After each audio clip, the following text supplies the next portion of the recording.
Հունվարի 19-ին Վանաձորի Սուրբ Աստվածածին եկեղեցու բակում գտնվող Ցեղասպանության զոհերի հիշատակի խաչքարի մոտ կատարվեց հոգեհանգստի կարգ։ Նվիրված Ակոստ թերթի խմբագրապետ Ռանդիքի մահվան 5-րդ տարելիցին։ Դեր ողորմյա, Քրիստոս, որդի Աստծո, անոխագալ եւ բարեգութ, գթա քո արարչական սիրովդ յոգիս ամորեն մնջեցելոց, եւս առավել հիշյա դեր, Ակոստ թերթի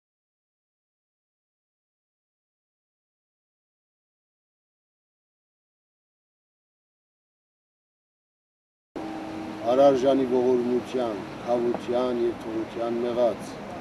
դասավորյալ բայձարացոն սուրբս քո հաչագողման դասում, զիթուես Տեր եւ արարիչ ամենեցուն, դադավոր գենթանյաց եւ մեռելոց, եւ քեզ վայելե փառք, իշխանություն եւ բադիր, այժմ եւ միշտ եւ հավիտյանս հավիտենից ամեն, օրհնյալ Տեր մեր Հիսուս Քրիստոս, ամեն։ Ռանդիքի խմբագրությամբ հրատարակվող Ակոստ թերթը միակն էր Թուրքիան, որը տպագրվում էր 2 լեզուներով՝ հայերեն եւ թուրքերեն։ Սա ուներ հատուկ նպատակ։ Այդքան մարդ, այդքան հանրության մեջ, այդքան հավաքված եւ բոլորն ասում են, բոլորս հայ ենք, բոլորս հրանտ դինք ենք, ասում է կողքից կանգնած մեկն ինձ ասաց, այսինքան հայեր կան Թուրքիայում, բայց ասում է, երբ ես տեսա, որ Թուրքիայի մարզադաշտերից մեկում էլ մարդասպանին նրա անունը տալու չէ, բոլորը կանգնեցին եւ ասացին, մենք բոլորս այդ մեկն ենք, ասում է, ես մտածեցի, այսինքան մարդասպան կա Թուրքիայում, այսօր ցավալի է, Թուրքիայում ուրեմն կան մարդիկ, որ իրոք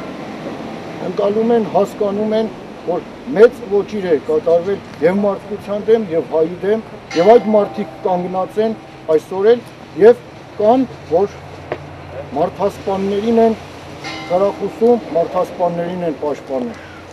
Թուրք հասարակությունը, թուրք ժողովուրդը խնդիր ունի եւ մեծ խնդիր ունի իր պետության, իր պետականության հետ։ Նշանավոր պլսահայ լրագրող Ռանդիկը այն եզակի մարդկանցից էր, ով գտնում էր, որ կարելի է հասնել ազատության միայն ժողովրդին հասունացնելու միջոցով։ Ռանդիկը արդեն բոլորս գիտենք, եւ մարդկության համար էր պայքարում, մարդու իրավունքների համար եւ իր ժողովրդի պատմական իրավունքի վերականգնման համար եւ թուրքերի իրավունքի համար էր պայքարում։ Նա բոլորի համար էր պայքարում։ Ինքը զոհվեց իր գաղափարների եւ հայ լինելու համար։ Նրա մահը կորուստ էր ոչ միայն հայ ժողովրդի, այլ առաջադեմ ողջ մարդկության համար։ Ազատության եւ ժողովրդավարության հունետիկի մահը փաստեց, որ անհնար է սահմանափակել խոսքի ազատությունը։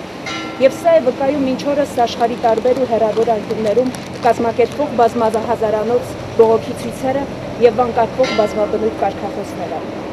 Հրանտ ինքն ապրում էր այնպիսի մի երկրում, որտեղ վտանգն ուրվականի պես հետևում էր նրան։ Մի երկիր, որը հեռու էր ժողովրդավարությունից եւ այդպիսի մի երկրում խոսել խոսքի ազատության, մարդու իրավունքների պաշտպանության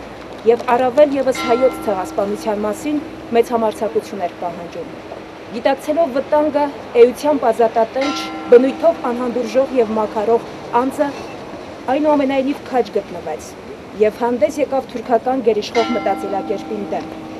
Ռանդիկը 2007 թվականին սպանվեց իր խմբագրության մուտքի մոտ թուրք մարդասպանի կողմից, սպանվեց իր գաղափարները քարոզելու համար։ Ռանդիկը մեր ժողովրդի այն զավակներից է,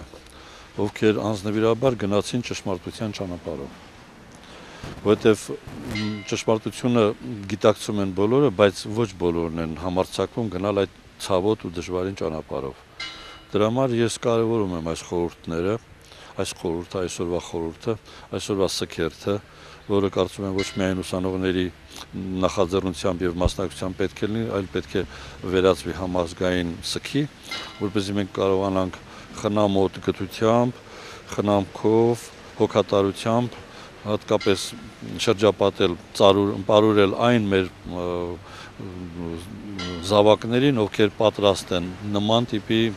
նահատակության։ Սա հերթական ոճրագործություն է ոչ միայն Հրանտ դինքի դեմ, այլ նաև մեր ժողովրդի հանդեպ երրորդ հաջորդական տիպի ոճրագործություն է այնքան ժամանակ, քանի դեռ այդ ազգը չի գիտակցում եւ չի ապաշխարում։ Դրա համար ես ուղղակի կոչ եմ անում, որ այսօր ամեն մեկը այսօրվա օրը ամեն մեկը իր հոգու խորքում իր հոգու ծաղիկը դնի, իր իսկական, իրական կամ վերացական ծաղիկը դնի Հրանտ Դինքի հիշատակի համար եւ պարտավորվի, որ դրանով ինքը փրկում է հաջորդ դրան Հրանտ Դինքին, որտեղ մենք բոլորս Հրանտ Դինք ենք։ Հենց այդ գաղափարներն էր Վանաձորցի երիտասարդներին, ուսանողներին, մտավորականներին, հայրենասեր եւ ազատասիրական գաղափարներով ապրող մարդկանց դուրս բերել սքերթի։ Նրան չէր խանգարել նույնիսկ ձնառատ եղանակը։